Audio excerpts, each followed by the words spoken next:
राजधानी दिल्ली में दूसरी लहर ने जिस तरह नुकसान पहुंचाया है, उसको देखते हुए तीसरी लहर की तैयारी एडवांस में ही की जा रही है। बताया जा रहा है कि तीसरी लहर का घातक असर बच्चों पर भी पड़ सकता है, जिसके लिए बच्चों पर वैक्सीन का ट्रायल किया जा रहा है। ऐसे में एक अच्छी खबर सामने आई है कि दिल्ली एम्स में कोवैक्सीन के ट्रायल के लिए 2 से 6 साल की उम्र के बच्चों को टीके की पहली डोज दे दी गई है। यानी ट्रायल के लिए बच्चों को पहली डोज देने की प्रक्रिया पूरी हो गई है। अब तक बच्चों पर टीके का खास दुष्प्रभाव नहीं देखा गया है। बताया जा रहा है कि अगले हफ्ते से ट्रायल में शामिल बच्चों को दूसरी डोज देने की प्रक्रिया भी शुरू हो जाएगी।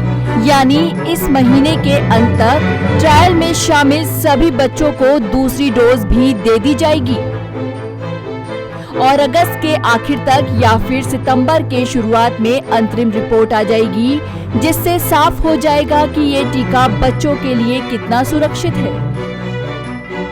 हालांकि अब तक किसी भी बच्चे पर इस टीके के गंभीर दुष्प्रभाव की बात सामने नहीं आई है। बता दें, देश के 6 अस्पतालों में 2 से 18 साल की उम्र के 525 बच्चों पर ये ट्रायल चल रहा है। दिल्ली एम्स में 9 जून को सबसे पहले 12 से 18 साल की उम्र के बच्चों को टीके की पहली डोज दी गई थी, जिसके बाद 6 से 12 साल की उम्र के बच्चों को टीके की पहली डोज दी गई। इसी क्रम में बीते मंगलवार को 2 से 6 साल की उम्र के बच्चों की स्क्रीनिंग की गई थी। स्क्रीनिंग में स्वस्थ पाए गए बच्चों को टीके की पहली डोज दे दी गई है। वहीं 28 दिन के अंतराल पर इनको टीके की दूसरी डोज दे दी जाएगी। इस तरह 12 से 18 साल के जिन बच्चों को 9 जून को पहली डोज दी गई थी, उन्हें अगले हफ्ते दूसरी डोज दी जाएगी।